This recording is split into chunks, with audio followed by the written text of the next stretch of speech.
to learn? I was probably threatening you.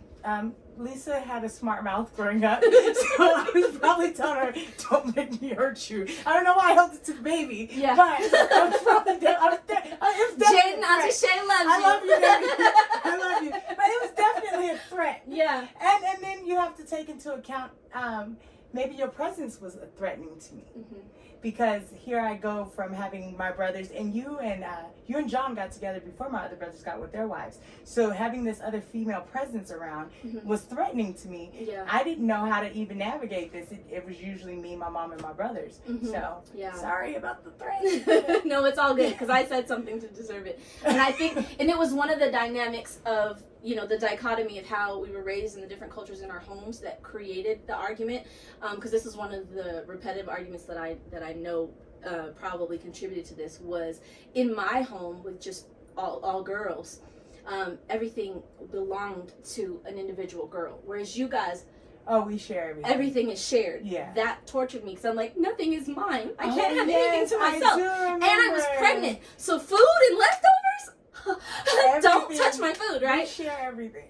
Yeah. I live with guys right now. Yeah. All guys. Yeah, Just- so nothing yeah. is yours. And Yeah. that concept was insane to me. Like, I'm not allowed to have anything to myself. So we had went to a restaurant, we had eaten, and I wrote my name on my leftovers and put it in the fridge so everyone would know, oh, these are Delisa's. And she ate something, or someone else ate it, and I said something out of frustration, and it didn't make sense to you because that wasn't the culture in your house. Stop. Yeah. Yeah, we all share. You can get more food, you know? And I'm like, are you going to take me to the restaurant and give me more food? I've later gotten understanding of that being a female thing, but being raised with all males, that was something. That was not even a concept that I got. Right. Yeah.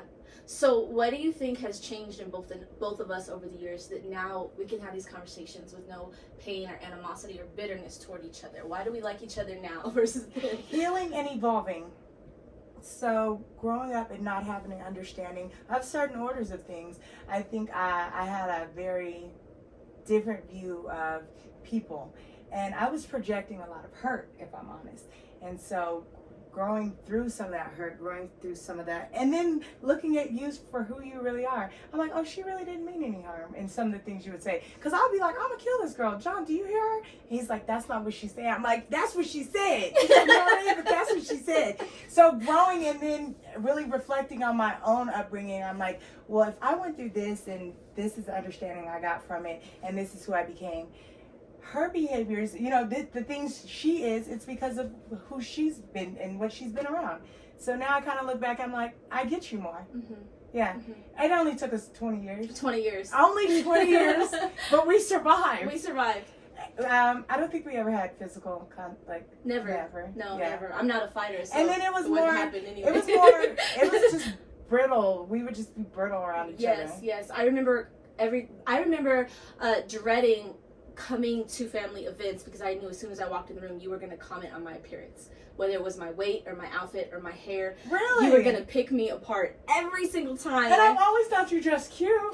Was I picking or was I commenting? You would find something negative to say. Oh, your head looks extra big today. Oh no, that's or your head is shaped weird. I'm a boy. So me and my brothers, that's what we do. Yeah. You know what I mean? That's the boy personality. It's like, your big old head, your big teeth. So that was me even being playful. I was probably being a little mean, but that's how we played. Yes. And we played mean. Yeah. Okay. And in a house full of girls, yeah. that's so taboo. You don't break down someone's appearance or body or anything. You know, you uplift and you're beautiful and yes, this is great, and so that was growing up as a tomboy. It's toughened my skin. Yeah, I can see how, and I've had other family members say, like, you don't always have to say what's on your mind. I'm like, most of the time I'm just trying to mess with you anyway. Yeah. Like not even in like get a negative reaction. Just, hey, what are you doing? Yeah, because your expectations for me to mess with you back. Yeah. And for us to laugh about right. it. Or I would be like, she just said Why I'm ugly. would she do that to me? But that's also bringing up like how we are projecting who we are internally, outwardly. So even you probably not engaging back with me. I'm like, oh, she always and thinks that she's irritated better. you. Yeah, she always thinks she's better than me. She'll never want to talk to me. So I had no understanding. And then she called me crazy because when I would feel the pressure of her trying to pick on me or whether it was in love or her irritation with not understanding who I was, I would start humming a song to myself. To check out. To check And out that is and to something keep that my I mouth do. shut, because her and I are both what my mother likes to call a fire tongue. Yeah. My mom has said since I started talking, I've had a tongue of fire because I just speak the truth. Whatever You is know, on your mind. Whatever's on That my mind. is so hard Yes. for some people. And there's a balance to it, because it's awesome to be an authentic, truthful person, but you also don't want to be hurting people or giving unsolicited advice, right? Correct. So that is a constant challenge for me, because I am wired to just be truthful. I hate when people beat around the bush with me, because at the end of the conversation, I'm like, I have no clue what you were just trying Like, to what were we communicate just with me. talking about? You're trying to spare my feelings, but I didn't get it. Right. You know, So just tell me what tell me you're thinking. straightforward. Yeah. And even if it does hurt my feelings, then we could work on that. But at least be truthful, you know. So that has in turn made me very harsh in the way I communicate. What in our relationship has changed for you? Oh wow, everything. I no longer have anxiety to be in your presence. What do you think it was that changed? I think me and your brother's consistency in our relationship, and you coming to see that it was a good thing, that it wasn't a fly-by-night relationship, would allow you, just like it allowed both of our mothers, to have the example of what a marriage should be, Yeah. and to have a respect for what John and I were doing, and to use that as a model for something you could work towards. So then I became a true big sister and no longer your That enemy. is true. And I enjoyed that because that's all I ever wanted to be. Okay, that is true. And what's crazy, I want to tell them this, is that we're both coaches now. Yeah. So nothing happens by accident or by Nothing. chance. Mm-hmm. And we were talking in the car not too long ago about our similarities and things that we didn't recognize growing up. Similar in our personalities, both authors, both very outgoing, want to help other people.